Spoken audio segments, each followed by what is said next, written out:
buenas noches, bienvenidos a una nueva entrega de Toque Final. Esta es la mejor forma de concluir una semana lo mejor edificado posible sobre los acontecimientos más importantes del país y del mundo.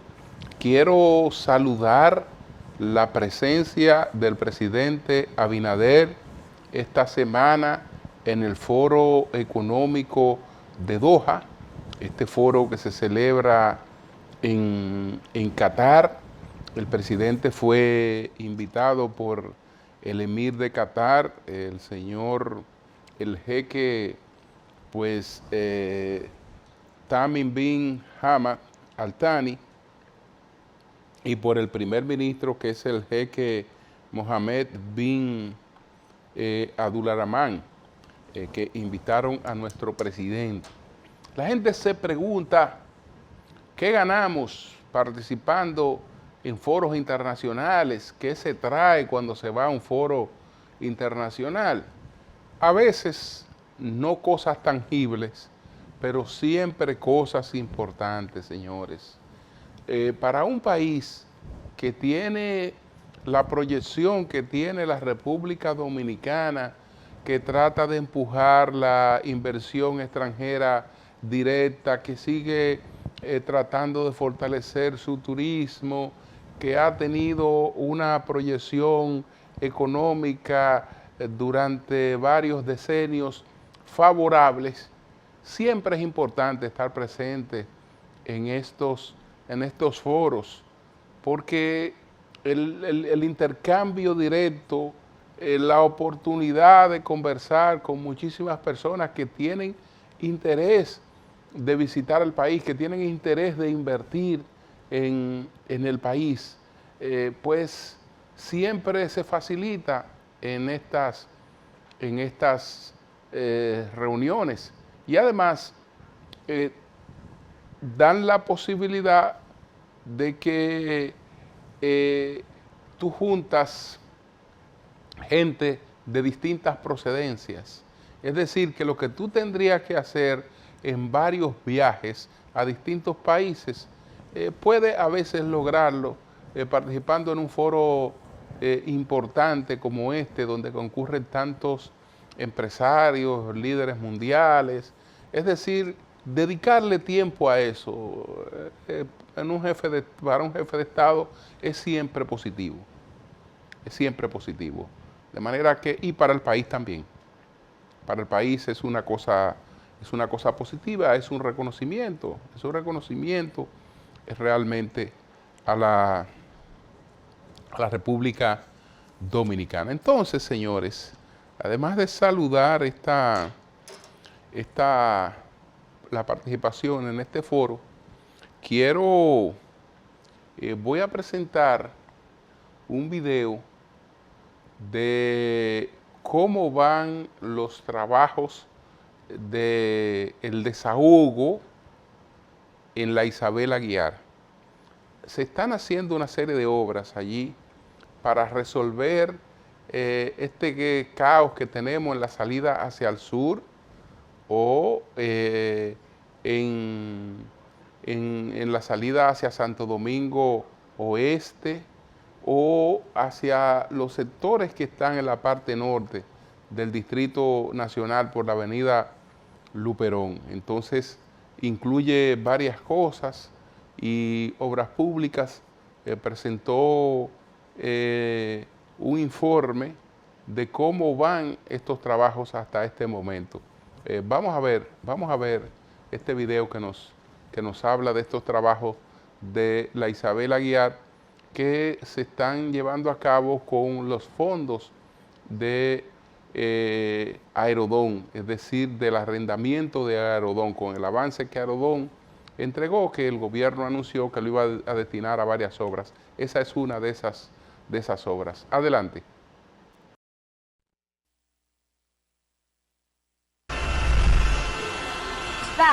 ¿Y cuándo se acabarán estos tapones? Pronto, mi hija, pronto.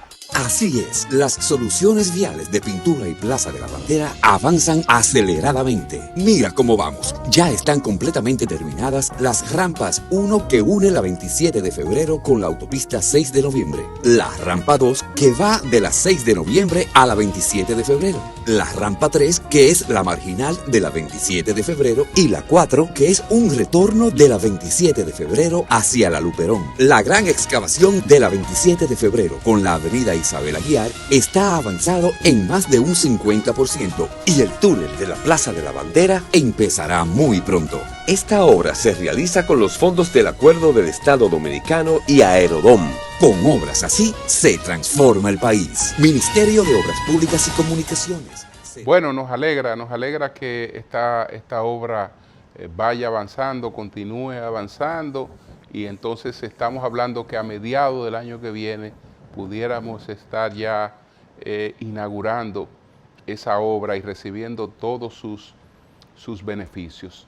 Señores, un tema que ha producido muchos comentarios es el de la distribución de los bonos navideños. En principio, porque se entiende que los bonos han de estar dirigidos, estas ayudas, siempre a las personas más vulnerables, a los más necesitados, a los que están por debajo de los niveles de pobreza. Pero esta vez se fue más inclusivo y se incluyó a personas desempleadas y se incluyó a personas pensionadas, lo que provocó que algunas personalidades, entre ellas expresidentes de la República, aparecieran entre los beneficiados por la posibilidad de alcanzar estos bonos. Y bueno, después parece que se hizo un trabajo de depuración para excluir esos casos. Y tal vez la forma en la que la licenciada Gloria Reyes se refirió al expresidente Fernández no fue la más adecuada. Y todas estas cosas lo que hacen es que multiplican los comentarios, etcétera. Pero en intención, yo no critico lo que ocurrió. Y cuando digo que no critico lo que ocurrió, yo no critico el hecho de que se aspirara a abarcar un poco más allá de las personas que están por debajo de los niveles de pobreza. Porque cuando tú dices, bueno, voy a abarcar a las personas que tienen pensiones, un pensionado no está en condiciones de comprar una cena de Navidad. Recibe su dinerito de su pensión, que para su medicina, para sus alimentos, pero no se va a poner a comprar una cena de Navidad. Si el gobierno ha querido tener el gesto de decirle, bueno, aquí está la posibilidad de que tú tengas un bono navideño, y así a otros sectores, porque la cena de Navidad es una tradición. Entonces, para ser posible que todos puedan celebrar esa tradición, que se haya hecho eso, no está mal. No está mal. El asunto a veces es cómo comunicar estas cosas y cómo depurarlas también. Cómo depurarlas, porque evidentemente que si después hubo que tumbar la página de la web para hacer las correcciones, probablemente esas correcciones pudieron haberse hecho con prevenciones previas. Pero bueno, señores, estamos en las Navidades, hay que disfrutarla, y esa es una forma de promover las Navidades, de hacer que en muchos hogares pues haya las posibilidades de celebrarlas. Señores, vamos a hacer una pausa. Cuando retornemos, ¿cuáles fueron los 10 temas de mayor impacto esta semana?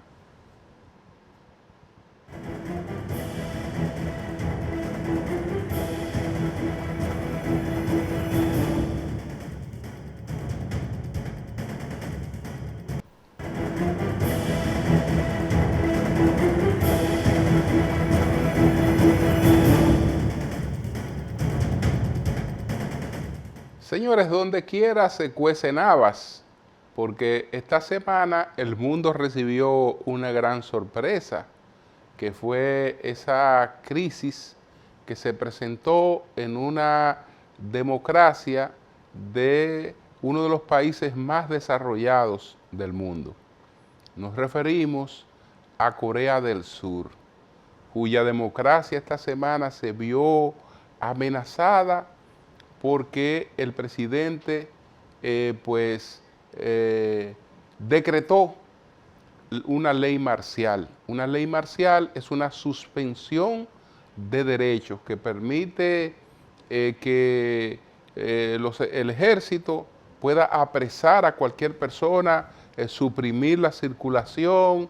No hay que darle explicaciones a un ciudadano para conducirlo a prisión o para impedirle su circulación. Entonces, ¿por qué ocurre esto en Corea? Porque es un país rico. Estamos hablando de un país rico. El ingreso per cápita de los dominicanos, que ahora ha crecido, es de $14,000 anuales. El ingreso per cápita de los coreanos del sur es de unos 33,000, casi 34,000 dólares anuales. Los dominicanos también estamos hablando anuales, ¿no? Los 14,000 anuales. Entonces, ¿qué fue lo que pasó en Corea? ¿O qué es lo que está pasando en Corea? Porque todavía esa crisis en Corea del Sur se mantiene. Esa crisis se mantiene. En resumen, hubo elecciones en el año 2022 muy reñidas, que las ganó el actual presidente de Corea, que es el presidente Yoon Suk-yeol. Yoon Suk-yeol gana estas elecciones. Ahora, ¿quién era esta persona antes de ganar las elecciones? Era un fiscal que hizo mucha fama en la persecución de la corrupción y que incluso llevó tras las rejas a 2 expresidentes coreanos. Él gana las elecciones de manera muy reñida. Es el primer presidente coreano de Corea del Sur que llega a la presidencia sin un control del Congreso. Y entonces el Congreso le hace una oposición fuerte y las cosas se le complican porque hay denuncias de corrupción que involucran a la esposa del actual presidente.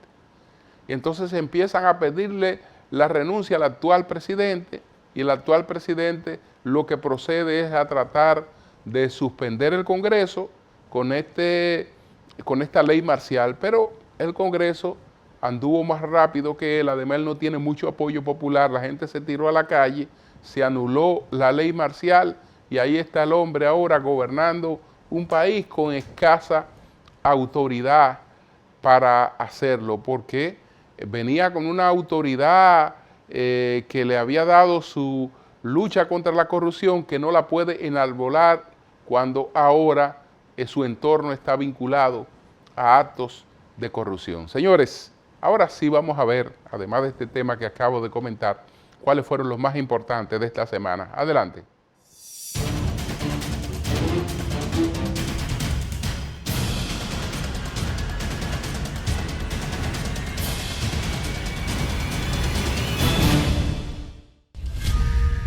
Ante las recientes críticas al bono navideño y la denuncia de que figuras políticas aparecen como beneficiarios en la plataforma de consulta, la directora del programa Supérate, Gloria Reyes, aclaró los criterios y el funcionamiento del programa en este año. Reyes informó que en 2024 el gobierno dominicano ha optado por entregar el bono exclusivamente de manera física, descartando las opciones digitales utilizadas en años anteriores. Reyes explicó que para facilitar el acceso a la información se habilitó una plataforma de consulta en la que los ciudadanos pueden verificar si son elegibles para recibir el bono. Sin embargo, la funcionaria aclaró que aparecer como elegible en la plataforma no garantiza la asignación del bono, ya que su entrega se realiza directamente en operativos organizados en sectores populares, iglesias, juntas de vecinos y otras instituciones sociales. Sobre el expresidente Leonel Fernández, quien dijo que figura en la lista de elegibles, Reyes señaló que hay personas que están pensionadas y están en esa base de datos. Yo supongo que él no irá a buscar su tarjeta física en un operativo. Se recuerda que el expresidente Luis Abinader la semana pasada encabezó el acto de lanzamiento del bono navideño de este año, con el que se otorgarán 1.500 pesos a los beneficiarios del referido programa. De acuerdo a las proyecciones del gobierno, con la visita navideña se beneficiarán unas 3 millones de personas y se entregarán a través de las tarjetas Bono Navideño Mastercard de Banreservas como en años anteriores.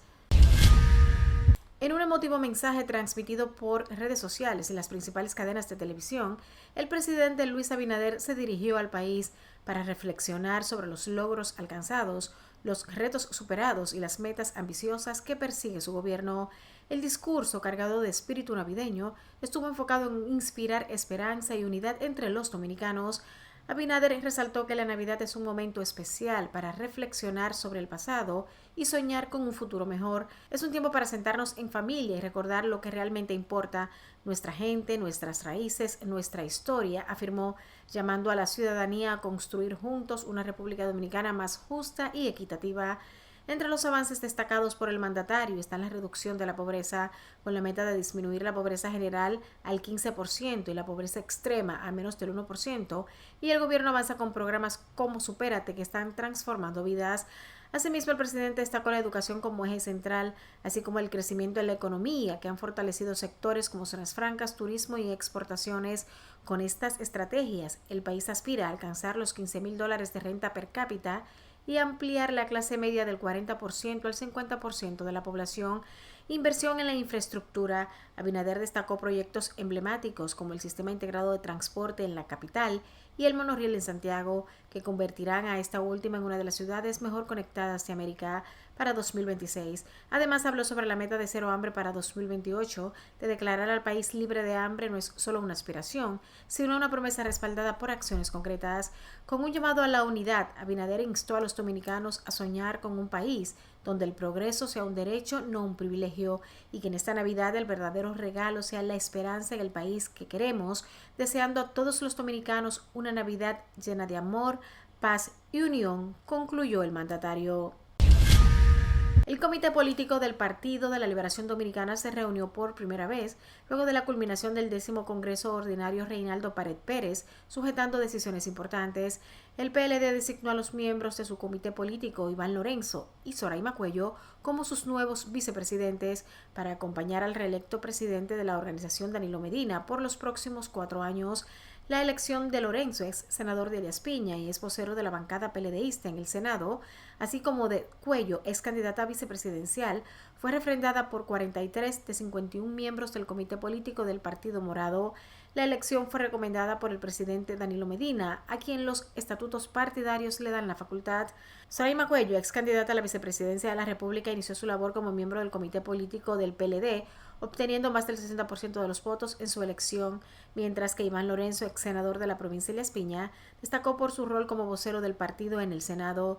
Asimismo, Johnny Pujols, secretario general del PLD, luego de culminar la reunión manifestó que iniciar una serie de recorridos por todo el país fue la primera decisión tomada por el organismo, encabezado por el expresidente de la República, Danilo Medina, y el propio secretario general, para evaluar la situación del partido a nivel municipal. Estos recorridos iniciaron el pasado miércoles en San Cristóbal, continuaron el sábado en San Pedro de Macorís y el jueves de la próxima semana en Monseñor Noel. El presidente de la Fuerza del Pueblo, Leonel Fernández, le respondió a quienes proponen al senador y dirigente político Omar Fernández para ocupar la candidatura presidencial en 2028 del siguiente periodo electoral. Para el exgobernante, esa discusión cerró con la culminación, el pasado 19 de mayo, del proceso electoral. Para nosotros es un caso cerrado en la Fuerza del Pueblo, porque acabamos de pasar por un proceso electoral, puntualizó Fernández, quien dijo que es un tema que carece de sentido. Recordó que su hijo tiene tan solo 3 meses ocupando la curul de senador del Distrito Nacional por la Fuerza del Pueblo. Además, recordó que la Ley 3318 no le permite a las agrupaciones y partidos políticos realizar campañas políticas fuera de la etapa establecida. Los fiscales se reintegraron a las labores en las fiscalías y los palacios de justicia a nivel nacional tras levantar la huelga, al llegar a un acuerdo con la procuradora Miriam Germán Brito, presidenta del Consejo Superior del Ministerio Público, ante reclamos de aumento salarial. Así lo manifestó el procurador de Corte Francisco Rodríguez, miembro de la Asociación de Fiscales Dominicanos Fiscaldón, quien dijo que se acordó un incremento de sueldo de un 20%, tendente a aumentar y se ejecutará a partir del próximo año. También acordaron el aspecto de fondo de pensiones, retiro y jubilaciones que se ejecutará también a principios del 2025. El otro eje es el de los ascensos para los fiscalizadores. Se estableció una fórmula que permitirá con los que tienen entre 5 a 7 años sin ser atendidos, en esta ocasión con un mínimo de rigurosidad, pero en el marco de las normas. Los ascensos se aplicarán de manera retroactiva desde el mes de enero del 2025. En Santo Domingo, San Pedro de Macorís, La Romana, La Altagracia y Santiago de los Caballeros se registraron paros de labores de los fiscales, quienes iniciaron un proceso de lucha en reclamo de reivindicaciones. La convocatoria fue hecha por la Asociación de Fiscales Dominicanos Fiscaldón en protesta por el incumplimiento de las promesas de concursos, mejoras salariales, ascensos para procuradores fiscales y fiscalizadores, concursos para titularidades de fiscalías, cortes y especializadas vencidas. Además, revisión salarial para igualar condiciones con el Poder Judicial, puesta en marcha de un plan de retiro, pensiones y jubilaciones y la incorporación de beneficios marginales establecidos en la Ley 133/11 por parte de las máximas autoridades del Ministerio Público. República Dominicana ha vuelto a superar los 10 millones de visitantes antes de terminar 2024 por segundo año consecutivo y espera llegar a los 11 millones de turistas al cierre de diciembre. Así lo han informado el presidente Luis Abinader y el ministro de Turismo David Collado al encabezar un acto en un hotel de la capital donde participaron representantes de los diversos sectores que intervienen en la industria turística. Al pasar balance del comportamiento del sector en lo que va de año, el presidente Abinader ha destacado el impacto que tiene el turismo en la economía dominicana y en la generación de empleos. El ministro Collado informó que solo en noviembre el país recibió 881.499 visitantes, un 54% más que el mismo del 2019, 15% por encima que en el 2022 y 2% superior al año pasado. El ministro indicó que en el mes pasado el país recibió por la vía aérea 657.045, lo que representa un crecimiento de un 44% con respecto a noviembre del año pasado, 17% respecto al 2022 y un 5% frente al 2023. Así también expresó que por la vía marítima el país recibió 214.454 cruceristas, un 93% más que en noviembre del 2019 y un 10% superior al 2022. DJ Khaled, el productor de fama mundial de éxitos como White House con Rihanna y And the One de Justin Bieber, se encuentra disfrutando de República Dominicana. El artista se hospedó junto a su esposa Nicole Tuck y sus 2 hijos en Playa Grande, en la costa norte del país, donde ha compartido muchas historias de su estadía y hablando maravillas del país. Oh my God, República Dominicana, miren este sol, esta vista, wow, dijo en uno de los videos refiriéndose al paisaje que rodea Playa Grande. En otra parte está jugando golf junto a su familia, pero de una forma muy particular, escuchando al bachatero Anthony Santos y dando pasitos de bachata, así como de merengue. Khaled expresó su profunda conexión espiritual mientras disfrutaba del ambiente tropical del Caribe. Que se levante Dios, confía en el amor de Jehová si nunca lo sabes. El amor de Jehová es verdadero y quiero que sepas que es puro. Dios es el más grande. Bendice a República Dominicana.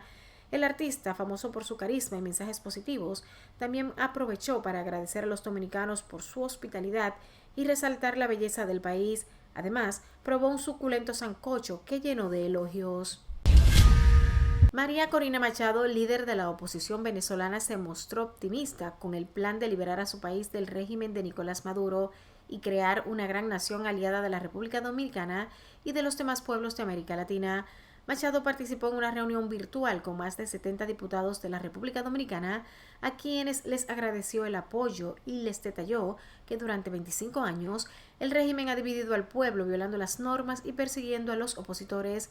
Sin embargo, manifestó que en los últimos meses los venezolanos se han unido y han creado la confianza para enfrentar al poder. El pueblo de Venezuela no se va a rendir porque esta lucha es hasta el final.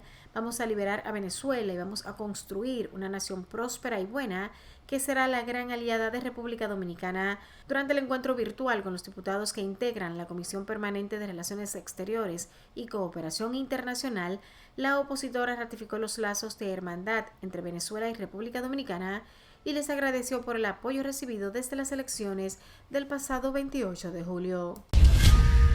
El presidente de Estados Unidos, Joe Biden, concedió un indulto oficial a su hijo Hunter Biden, que se enfrentaba a una sentencia por 2 casos penales. En un comunicado, el presidente calificó los casos como un error de la justicia.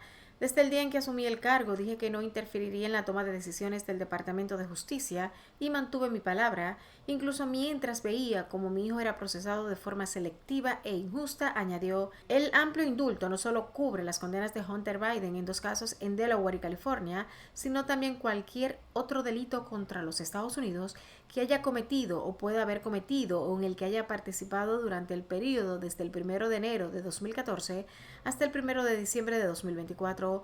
El hijo del todavía presidente de Estados Unidos se enfrentaba a una posible condena de 42 años de prisión por fraude fiscal y tenencia ilícita de armas. Hunter Biden se declaró culpable de delitos fiscales a principios de septiembre y en junio fue declarado culpable de poseer un arma de fuego, siendo consumidor de drogas ilegales. Se convirtió así en el primer hijo de un presidente en ejercicio en ser condenado por un delito. Finalmente, el presidente de Corea del Sur, el conservador Yoon Suk Yeol, ha confirmado que levanta la ley marcial de emergencia que había anunciado en televisión a primera hora después de que el Parlamento se revolviera contra la sorprendente decisión y votara en su contra durante la madrugada. La ley marcial ha tenido una vigencia de 5 horas y media. El siguiente paso es una huelga masiva pidiendo su destitución. El líder surcoreano había justificado la medida acusando a la oposición de simpatizar con Corea del Norte, de conspirar para destituirlo y paralizar a su gobierno usando el control del Parlamento. Los 190 diputados presentes en la Cámara durante la noche, de los 300 que la componen, votaron en contra de la ley. Las tropas que entraron justo después del anuncio presidencial se retiraron del Parlamento tras el bloqueo de los legisladores. Cientos de manifestantes se lanzaron a las calles de Seúl y se presentaron a las puertas del Parlamento. Algunos de ellos trataron de entrar en el edificio, algo que fue impedido por las fuerzas de seguridad. Fin de la ley marcial, coreaban los manifestantes. La ley marcial decretada por Yoon no tenía relación directa con una amenaza inminente del vecino del norte. Se trataba de una batalla política interna. Yoon culpó a la oposición de intentar una rebelión en complot con Pyongyang para derrocarlo. Durante su anuncio televisado, Yoon prometió erradicar a las fuerzas pro-norcoreanas y proteger el orden democrático constitucional. El líder también vinculó a la oposición con actividades antiestatales, apoyándose en la ley marcial que no se utilizaba desde los 80, que otorga poderes extraordinarios al Ejecutivo. Yoon, en un movimiento más propio de su vecino autoritario, intentó saltar el bloqueo de la oposición en el Parlamento.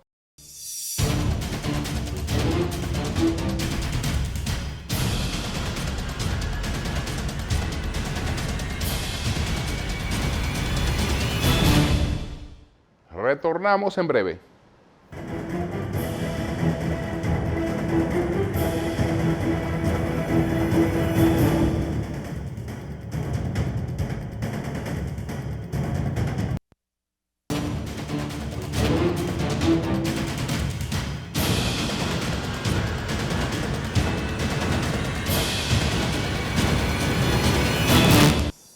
El tema fundamental de la discusión de una reforma laboral en la República Dominicana se llama cesantía.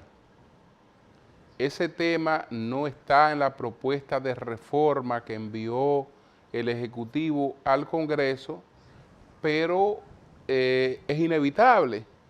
Y entonces, en los estudios de la propuesta en el Congreso, el tema ha surgido y distintos sectores han acudido a expresar su posición con relación a ese tema. Estamos hablando de el beneficio que acumula una persona que trabaja en una empresa a la hora de su despido. Esa es la cesantía. Eso nunca ha estado afectado ni puede estarlo para las personas que están laborando en las empresas. ¿Por qué? Porque no pueden aprobarse leyes que tengan un carácter retroactivo. Es decir, todo el que está en un empleo está en el día de hoy protegido por el beneficio de la cesantía y no le afecta para nada que eso se modifique, por lo menos en los derechos que tiene adquirido hasta este momento. Lo que están promoviendo algunos sectores es flexibilizarla en aras de crear nuevos empleos. Entonces, políticamente el tema es difícil porque el liderazgo político dominicano de antaño está comprometido con este discurso que es una herencia marxista del compromiso con la clase obrera, etcétera, y en aras de eso se entiende que sería una variación a un compromiso con ese discurso. La pregunta es, ¿qué es lo que más conviene a un trabajador? Porque hoy tenemos una seguridad social, pero en esa seguridad social hay más de 54% de las personas que trabajan que no cotizan. ¿Por qué no pueden cotizar en ella? Porque están en la informalidad. Entonces, ¿qué quiere decir eso? Que los recursos de la seguridad social no se benefician de la mayor parte de los trabajadores dominicanos. Entonces, esos trabajadores tampoco se benefician de la protección de la seguridad social.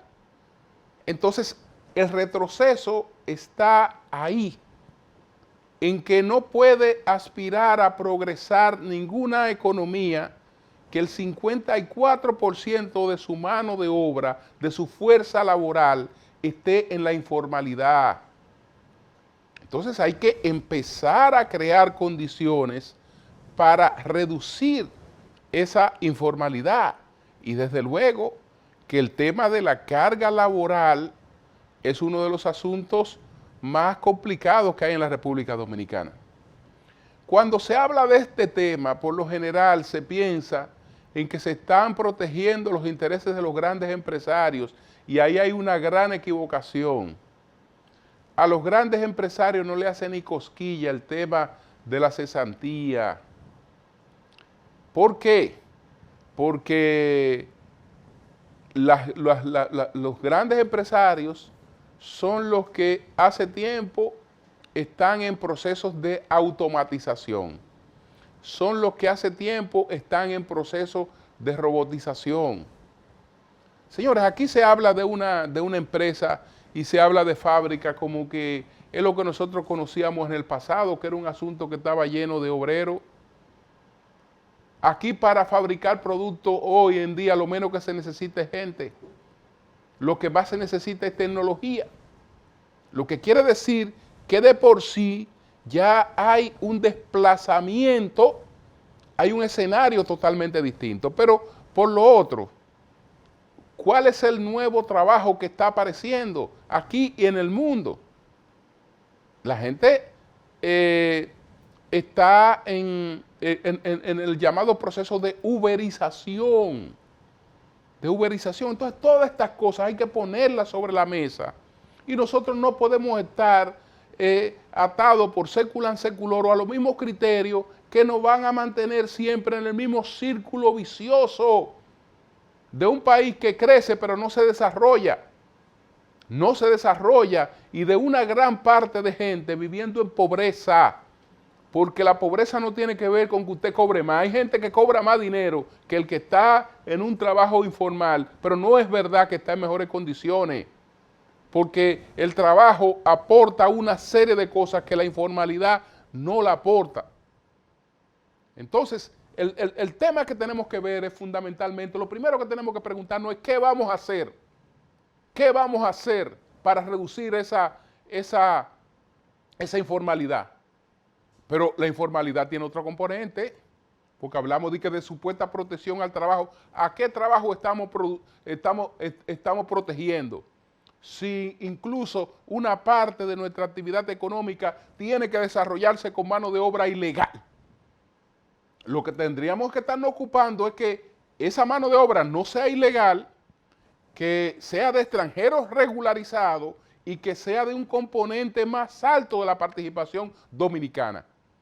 Bueno, vamos a hacer, si queremos tanto a los trabajadores, vamos a convertirlo en un sector fuerte, y para convertirlo en un sector fuerte, lo que tenemos es que traer esos que están en la informalidad a la formalidad y fortalecer todos los aportes de ese sector. Eso es hacer un sector fuerte. Lo otro es mantenernos en el mismo círculo vicioso, en el mismo atraso que no nos lleva a ninguna parte.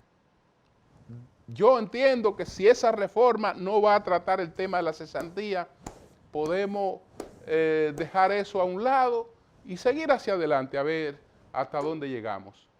Una pausa, retornamos en breve.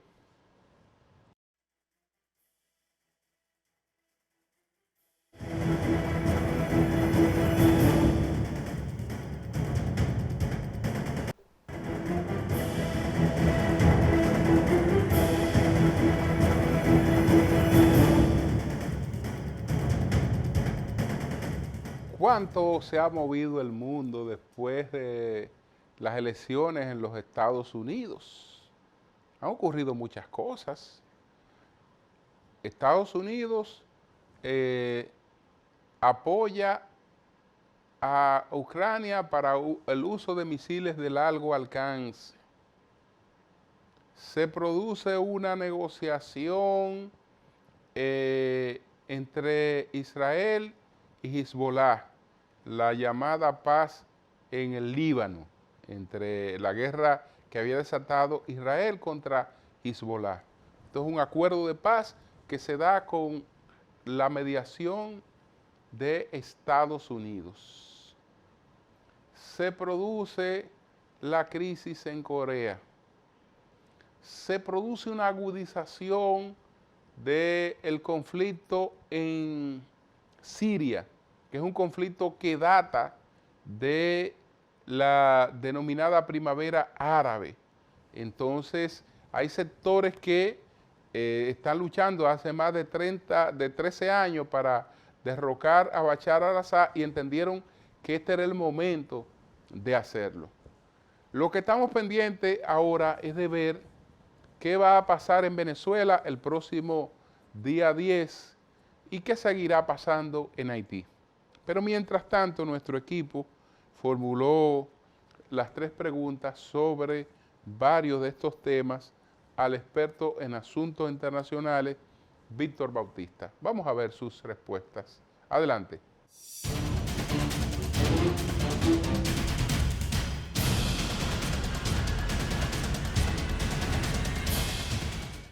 ¿Cómo juzga el indulto que el presidente Biden dispuso en favor de su hijo Hunter Biden?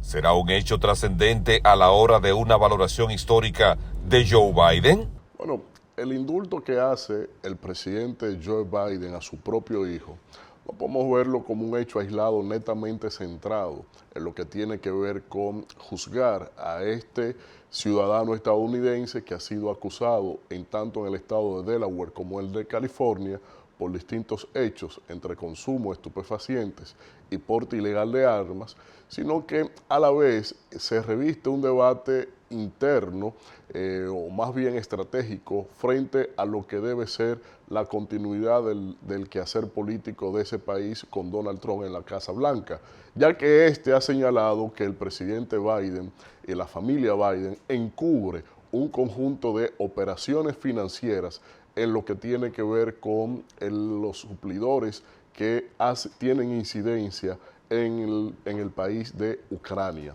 Y esto ha llevado a que ha elevado más bien la preocupación en cuanto a que si el presidente Biden sale de la Casa Blanca y esta causa hubiesen seguido continua dentro de lo jurisdiccional en los Estados Unidos, pudiese haberse visto en un escenario totalmente de persecución política, sobre todo, aunque estos son casos que en el interno de los Estados Unidos generan mucho debate, es la primera vez que un presidente asume un perdón de esta naturaleza a un familiar directo. Anteriormente, por ejemplo, había pasado ya otros casos con el presidente Bill Clinton, que por ejemplo a un concuñado también le había otorgado, a un hermanastro le había otorgado lo que es el indulto presidencial. ¿A qué atribuye el que un país desarrollado con una democracia liberal estable se haya colocado al borde de una situación de amenaza contra su estabilidad política?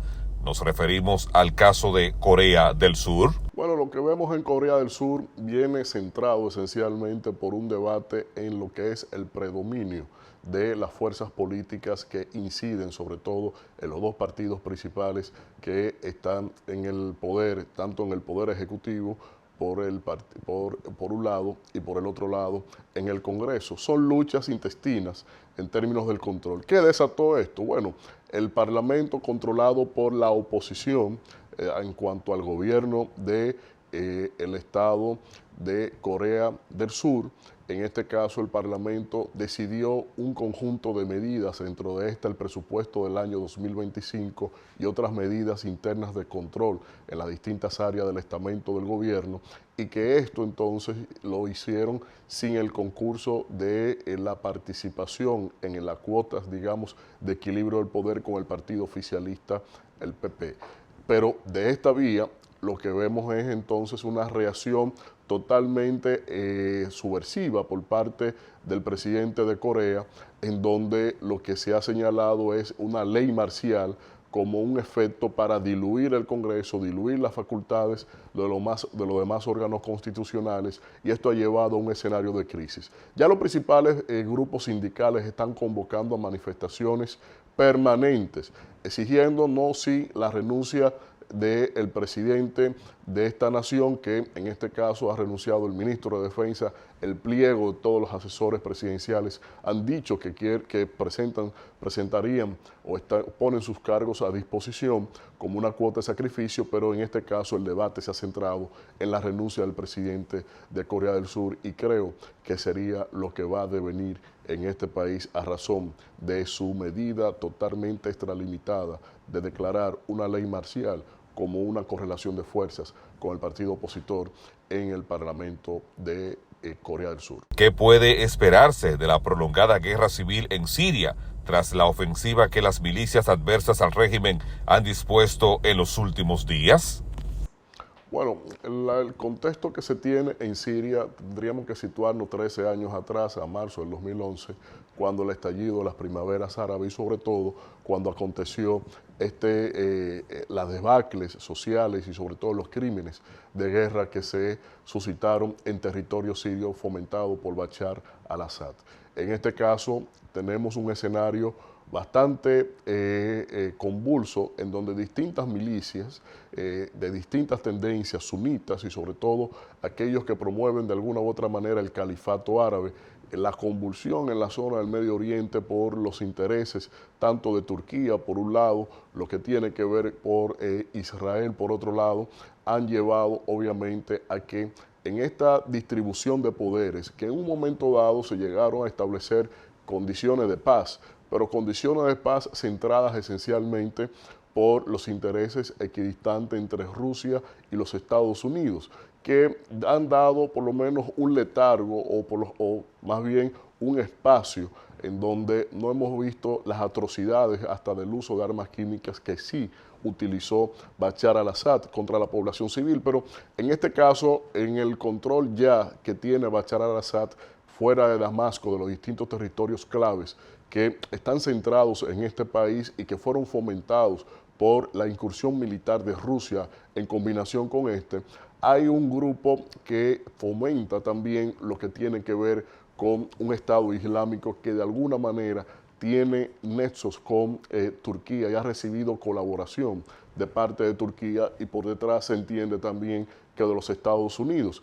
El presidente Trump, cuando cumplió su primer mandato o durante su primer mandato, también asumió un rol estratégico y de hecho autorizó algunos bombardeos. Es posible que esto se busque también crear otros escenarios de convulsión para cambiar un status quo en cuanto al predominio fáctico político o digamos en este caso geopolítico que incide sobre sobre Siria a razón de la llegada de Donald Trump nueva vez a la Casa Blanca.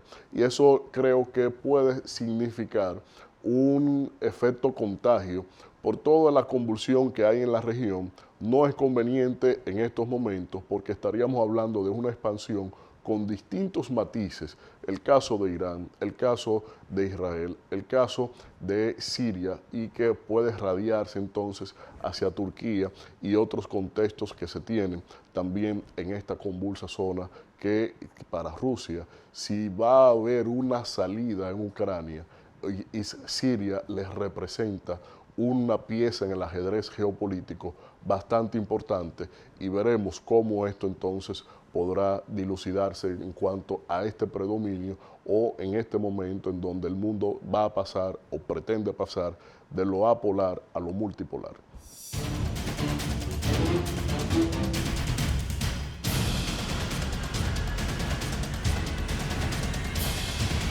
Una pausa, retornamos en breve.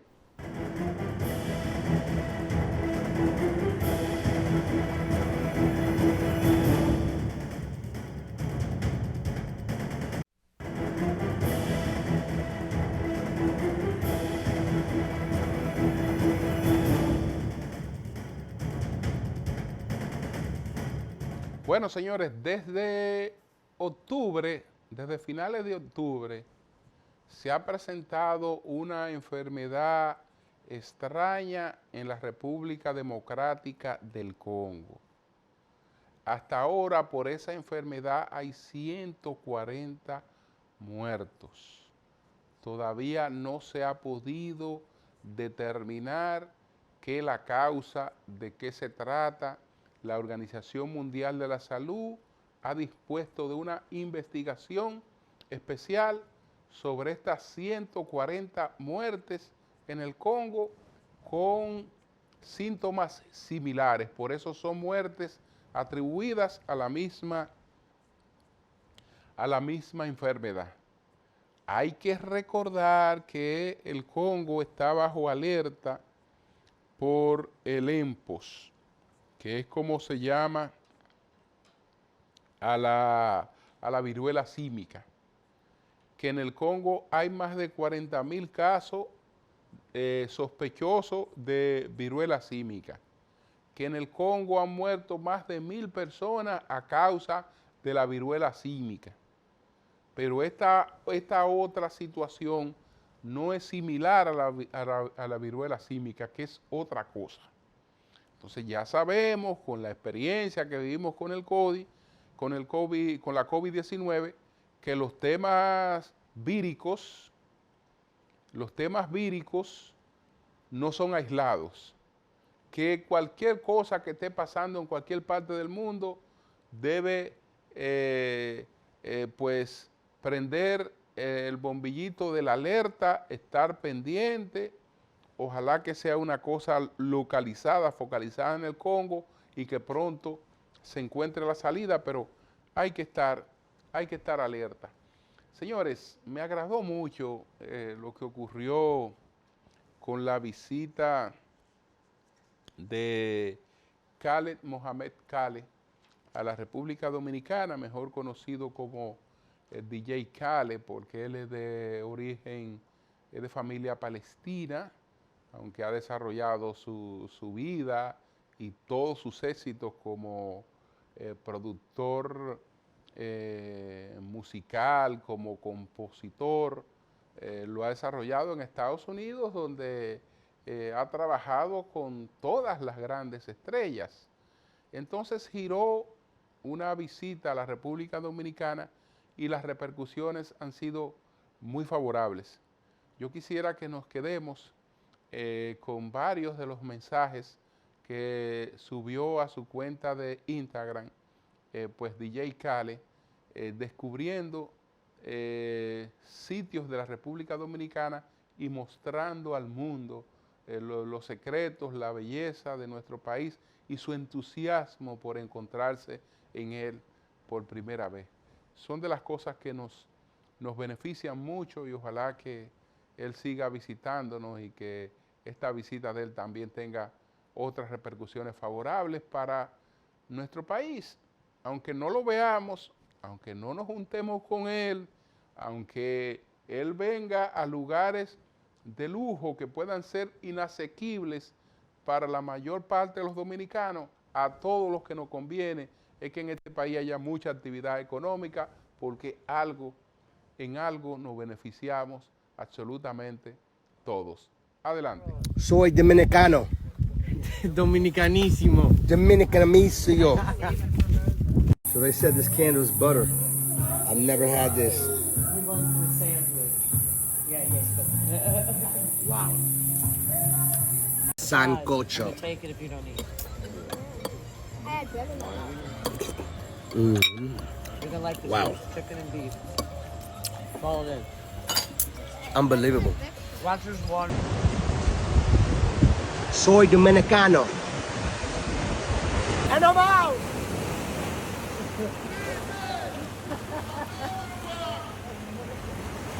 No hay, no hay, más dominicano que yo.